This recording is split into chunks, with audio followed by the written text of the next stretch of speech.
Hello again and welcome to my channel. My name is String from GG2String, and today we are going to be covering part of Sylvanas' lore.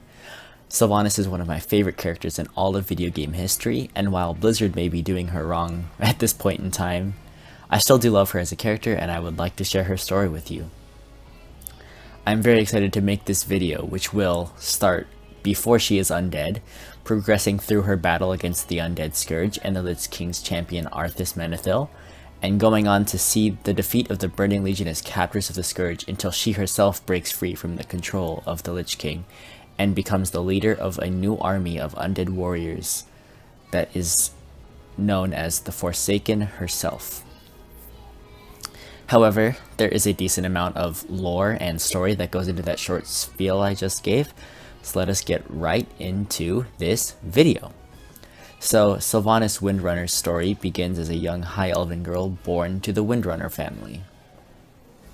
She has 4 siblings, 2 of which are her brothers and they don't matter very much, other than that one of them died to orcs along with her parents during the Second War.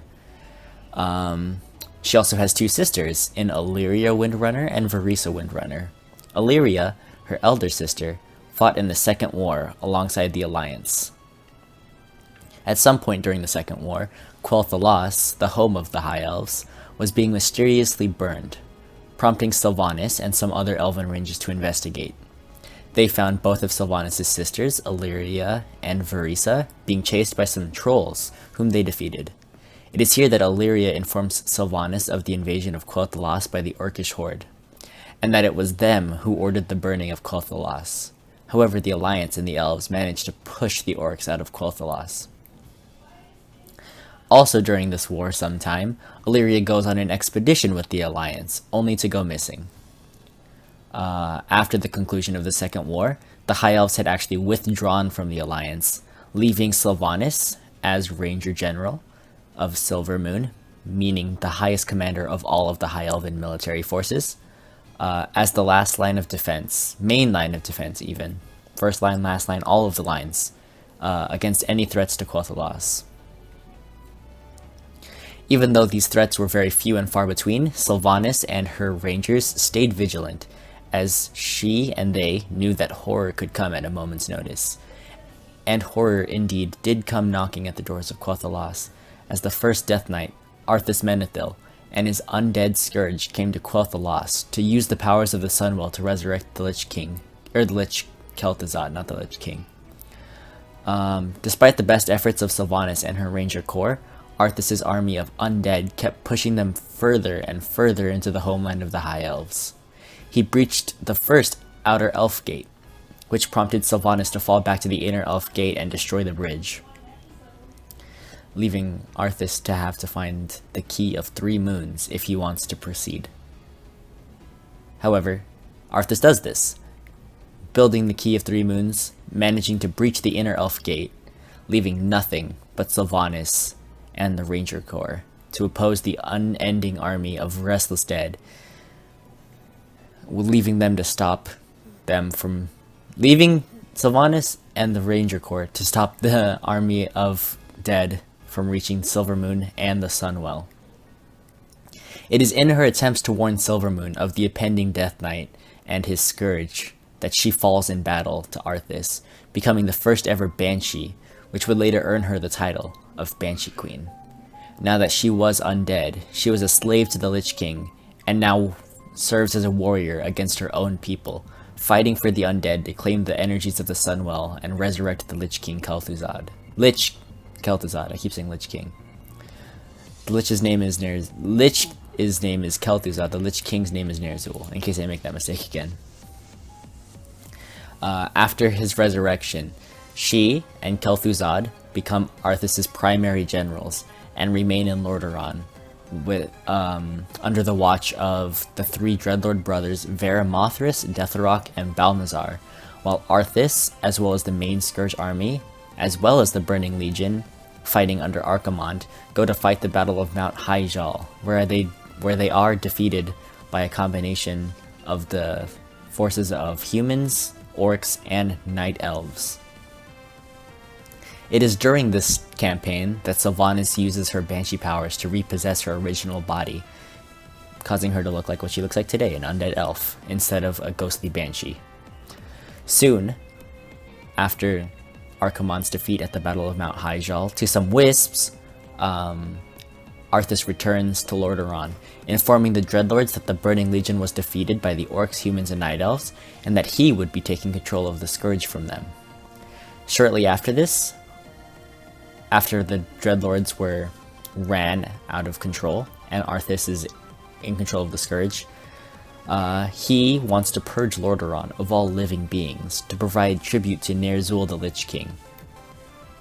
Sylvanas, Kel'Thuzad, and Arthas himself all serve to cut off and murder any human escapees into the mountains, until they march on the last bastion of living defense in Lordaeron, leaving only the Scourge alive in the kingdom. However, the Lich King's power was diminishing, and in turn, so was Arthas' power. Sylvanas, as well as some of her Banshees, are able to break free from Ner'zhul's control, but they keep pretending to support his cause. The Dreadlords know that she broke free though, and they contact Sylvanas, asking for her support in running Arthas out of Lordaeron, to which she agrees, but she has her own plans for this as well.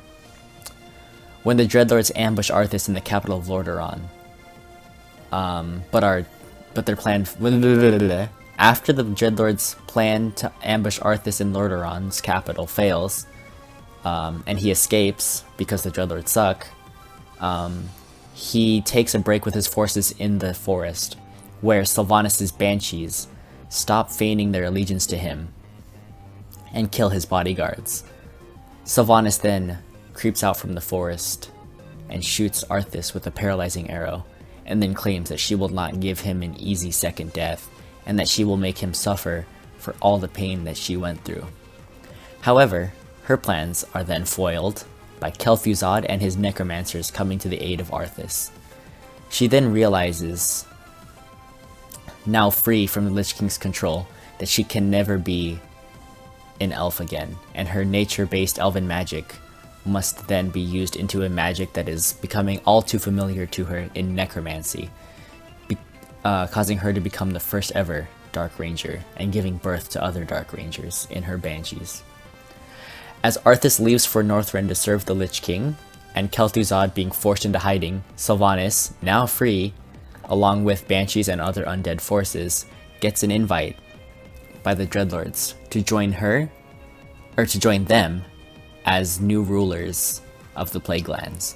But she does not want to lose the freedom that she just earned from the Lich King, and tells the Dreadlords to go away instead. However, Veramothras, who is the one that, the Dreadlord brother that invites her to join their cause, attacks her soon after with his army. However, Sylvanas, having the power of Banshees on her sides, possesses the leaders of nearby creatures like ogres, gnolls, and murlocs, along with her own undead forces, defeat Veramothras, causing the Dreadlord to beg for his life and betray his own brothers. Next, the second Dreadlord, Deathrok, who had acquired human forces by taking control of a man named Lord Garithos, needs to be defeated. So Sylvanas defeats Lord Garithos' forces by using Banshees to scout and ambush them in their sleep, leaving her free to kill Deathrok alone, and then persuade Garithos in helping her defeat the last Dreadlord Balnazar by telling Garithos he can have command of the capital if he helps her. Next on to Balnazar, who actually has demons from the Burning Legion on his side.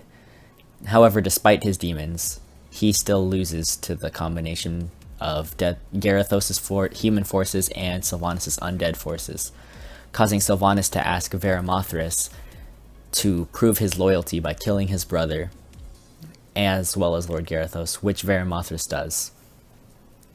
It is at this point that Sylvanas, along with Veramothras, is now the ruler of Lordaeron, with her undead forces.